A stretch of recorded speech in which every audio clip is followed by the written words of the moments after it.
Mulyono ngeles lagi, mengatakan bahwa keputusan membangun IKN bukan keputusan dia sebagai presiden, tapi keputusan rakyat.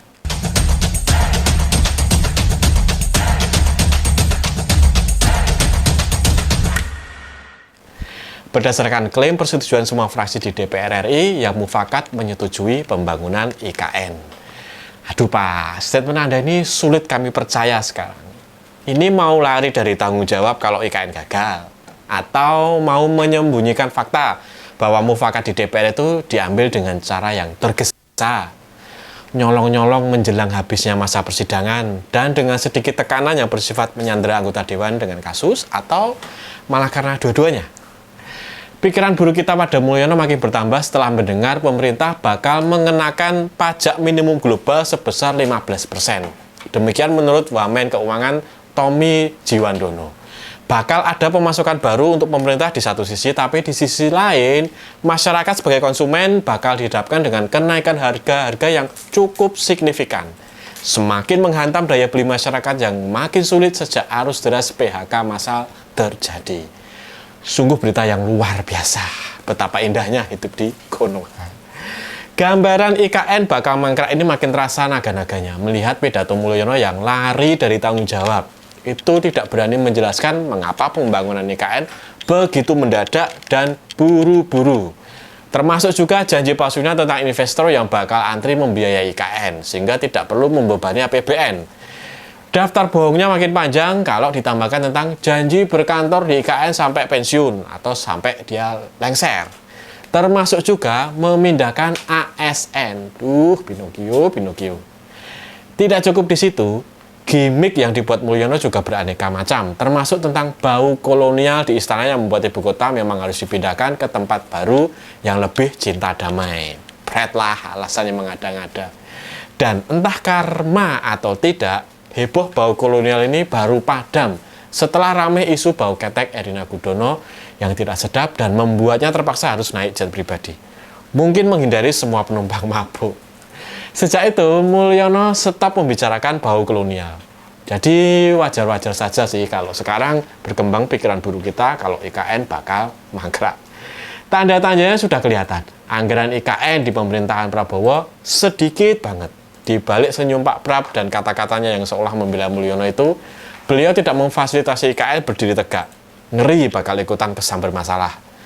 IKN sendiri sebenarnya hanya salah satu bukti kegagalan infrastruktur di era Mulyono. Pembangunan infrastrukturnya yang di branding Mulyono sebagai Gilang Gemilang itu ternyata tidak punya efek signifikan pada kesejahteraan masyarakat. Apalagi bakal membawa makmur dan sejahtera.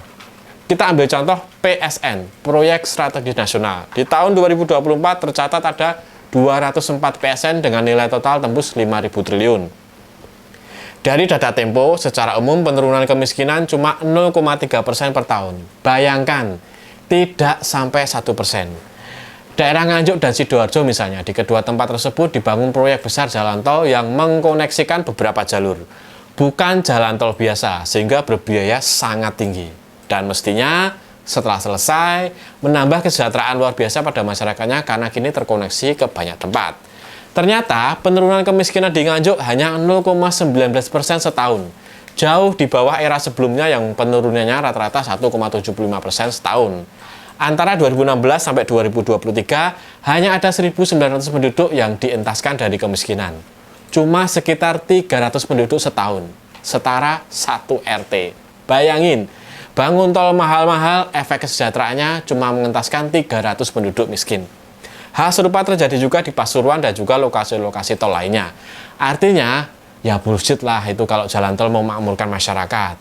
Kalau meningkatkan konektivitas memang iya, itu pun sebenarnya ada pilihan lain.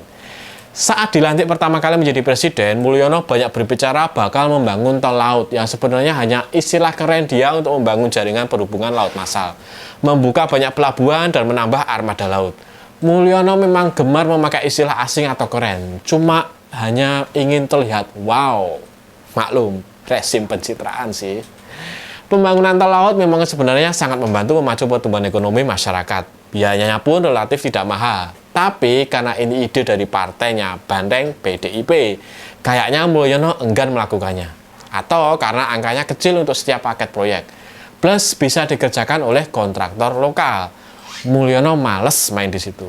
Untung sedikit dan nggak ada penunjukan langsung sehingga kroni-kroninya tidak bisa dapat proyek. Ini mungkin loh.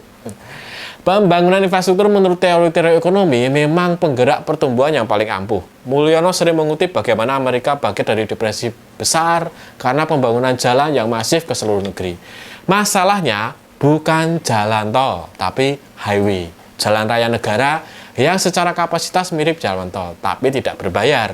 Ini bedanya. Sehingga semua masyarakat bisa menggunakannya. Jalan tol di Indonesia sendiri semakin hari semakin mahal tarifnya, membuat masyarakat biasa tidak mampu menggunakannya. Sedang tarifnya sendiri dilansir makin mahal, tidak masuk akal. Tidak heran angkutan umum dan angkutan barang memilih melewati macet di jalan biasa daripada beralih ke tol yang mehong. Ngomong-ngomong, uang tiket tol semua disetorkan negara ya Pak? Nggak dikadalin kan? Maaf, terlanjur curiga sama Mulyono. Hobinya narik duit dari masyarakat soalnya. Pajak terus. Untuk meningkatkan pertumbuhan ekonomi, yang penting dibangun adalah infrastruktur pertanian dan manufaktur. Ini yang membantu meningkatkan produktivitas masyarakat plus membuka lapangan kerja. Membangun jaringan perhubungan pun lagi-lagi bukan jalan tol, tetapi transportasi massal seperti bis dan kereta api. Selain infrastruktur ugal-ugalan, dosa Mulyono lainnya adalah hilirisasi. Berdalih nasionalisme ekonomi bahwa semua bahan baku tambang tidak boleh diekspor dalam bentuk biji mentah, lagi-lagi sifat Pinocchio kumat. Hilirisasi di tangan Mulyono membuat masalah baru seperti akses penguasaan tambang untuk perorangan. Dan ini tentu saja cuma kelompok yang sangat mampu. Mereka yang disinyalir sebagai oligarki. Apesnya lagi, asing pun dengan mudah menjadi pemain tambang. Bahkan pekerja-pekerjanya pun asing. Dulu saat kita masih terperdaya dengan Mulyono, kita mengira teriakan-teriakan asing dari kelompok anti Mulyono itu cuma black campaign. Belakangan banyak orang qualified mengatakan isu tersebut memang benar. Mulyono dan kedekatannya dengan Cina membuat pemodal dan pekerja asing Cina berbondong-bondong menguasai tambang nikel. Dilansir dari Tempo juga, ternyata hilirisasi itu tidak terbukti membawa kesejahteraan masyarakat. Jangankan kita yang jauh dari lokasi tambang, masyarakat di sekitarnya pun gagal sejahtera. Di Morowali, tempat tambang nikel bertebaran di berbagai tempat, setelah hilirisasi di tahun 2019, penurunan kemiskinan hanya 0,5%. Hanya menurunkan 523 jiwa per tahun, nggak sampai 1 RW. Padahal era sebelumnya mencatat penurunan kemiskinan 2.200 jiwa per tahun atau 1,9% per tahun. Bukan cuma di Morowali, di Halmahera pun miris, penurunan kemiskinan hanya 154 jiwa per tahun. Padahal sebelum hilirisasi, penurunannya 440 jiwa per tahun atau sekitar 1,5% per tahun. Data sudah bicara, Mulyono mau berdalih apa lagi? Belum lagi kalau dibuka data tentang siapa pemilik tambang-tambang itu. Pasti bikin lemes, gemeter, fufu-fafa pokoknya.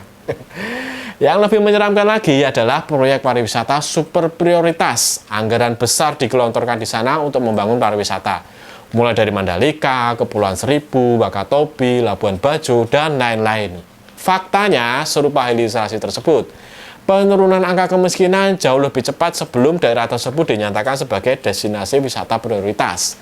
Sebelum 2 triliunan digelontorkan tanpa ada jejak yang berarti. Kegagalan infrastruktur ini juga serupa dengan kegagalan reformasi agraria. Bahkan lagi-lagi Mulyono membual atau berbohong tentang reformasi agraria. Apa yang disebut reformasi agraria bagi Mulyono ternyata hanya legalisasi aset. Pemberian sertifikat tanah bagi mereka yang belum punya legalitas. Mulyono bahkan gagal melakukan reformasi agraria karena melalui peraturan Menteri ATR nomor 14 tahun 2024 tanah ulayat telah dialihkan atas nama hak pengelolaan lahan atau HPL. Masyarakat adat mendadak kehilangan kebun dan kawasan hutan yang selama ini menjadi tempat hidupnya. Salah satu masalah besarnya hilangnya tanah ulayat itu terjadi karena pembangunan IKN. Bakal masalah baru bukan? IKN mangkrak rasanya bener-bener gambaran masa depan. Pantesan Mulyono kok takut turun. Apalagi pidatonya ajak-ajak mantan presiden yang lalu-lalu. Takut bener sih. Itu saja dari saya, kurang lebihnya mohon maaf. Salam POV, point of view.